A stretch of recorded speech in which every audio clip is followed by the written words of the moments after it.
Jesus Christ, true God and true man. Blessed be the name of Jesus. Blessed be his most sacred heart. When I go to Mass, it's the one place where I cannot trust my eyes. Normally I can say, oh, the light's red, I better stop. But when you go to Mass and the reality is that God's really present and that the sacrifice of the Mass is the same sacrifice that took place on Calvary, and that this is the greatest moment that has ever happened, and I'm reliving this, and I'm entering into it. When I go to the Mass, I can't see that. He's there in his humble disguise, and it's up to us to show that God's present, because he's absolutely as small as possible. And so when an altar server, or anybody who's on the altar, does not act like this is really God, this is really the King of Kings, the creator of heaven and earth, and this is really the most important moment of all of human history that's being acted out here. If he's acting like he doesn't want to be there, if he's acting like he doesn't know what's going on, that's a distraction for me, and that's subtly telling me that it's not true, that this isn't the most important thing that's happening on earth.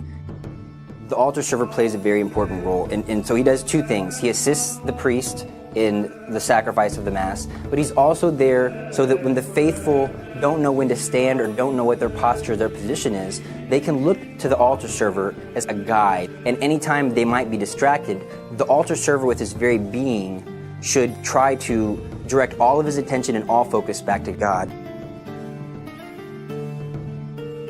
If you have your hands in prayer position at all times, so that means your right thumb over your left thumb, and you're kind of like at a 45-degree angle. This is the position that somebody has when somebody prays. When you see the Blessed Mother in prayer in images, her heart is directing all of her attention and all of her thoughts upward towards God.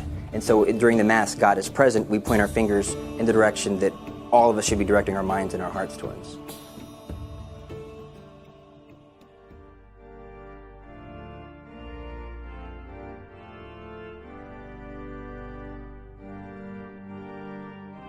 Because you're on the altar and you're so intimately involved with the sacrifice that's taking place, it's important that from head to toe, you're dressed reverently and you're dressed respectfully. You should come with black dress pants and black dress shoes, helping to show with every fiber of your being, every fiber of your person, that what's taking place is something that is grave and serious and deserves utmost dignity. One thing that I've noticed is that the young men and the young boys are excited to dress like a priest. They run eagerly towards the cassocks, and they kind of cringe when somebody tells them they have to wear the alb. The cassock is more masculine. And if you're trying to encourage vocations to the priesthood, it's better that the young men wear something that the priest wears. Especially if you have a good and holy and loving priest who really cares about the community, it's good that the boy already start to copy him and wear the same clothes as him.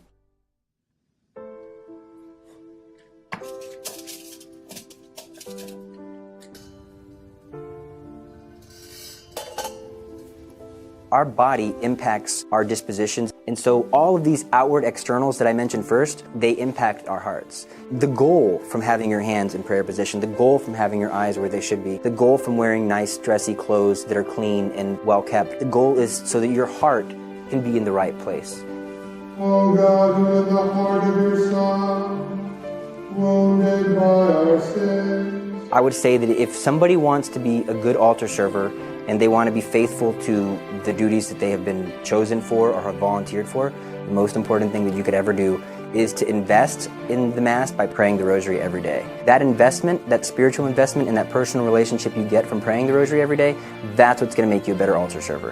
Holding the hand of Mary is how you're going to be a better altar server. That's how you're going to glorify God more.